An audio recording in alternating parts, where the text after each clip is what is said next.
یادآور باید شد که استاد جورابک مومین در جاده قلمکشی در ژانر نظم، نثر، هجو نویسی، همزمان دراما خیلی استادی بهترین به حساب می رود. قیامالدین بزرگ می گفتن یک استاد بسیار پیشتاز صحنه بود، هنرپیشه خلقی تاجیکستان. از اشعار ما بسیار می خواند و بسیار می آمد خواهش می کرد که برای او مخصوص برای او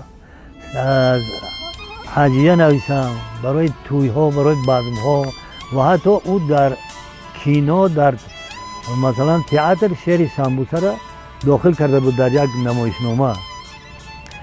همین یک روز نقل کرد تا همین درجه و از خودش دیگه بود هضم کرده بود قیامالدین چغانزاده که میگه در یک توی بانفوذ که اصلا بسیار آدمانی ثروتمند و چه خیلی دعوت کرده و برای برندگی بردن، بعد هم شعر سنبوسه را میخونه.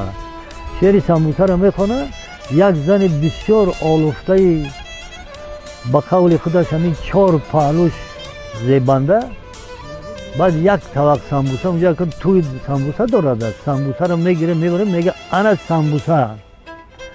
قیامالدین میگه من سنبوسه خالی نمیگم، سنبوسه را با بوسهش میگم. بعد وای زن بزرگ میگه بوسه باشه، انا بوسه.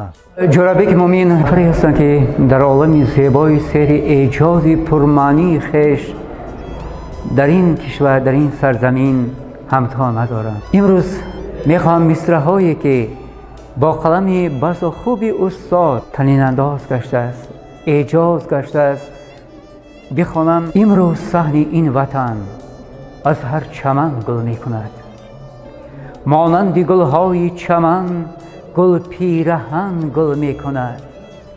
صوت و سرود و تنتنه از هر دهن گل میکند. گل از نوای بلبلان در خویشتن گل میکند.